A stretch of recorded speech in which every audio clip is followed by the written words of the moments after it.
Welcome back to another technical deep dive here in the debug zone. Today we're tackling a big question and breaking it down with insights from other users. Hopefully this clears up some misconceptions and helps you get the answer you need. So buckle up, stay a little curious, and let's jump right in.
And that's a wrap.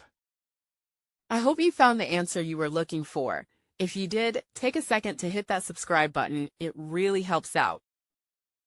And let me know in the comments which solution worked best for you.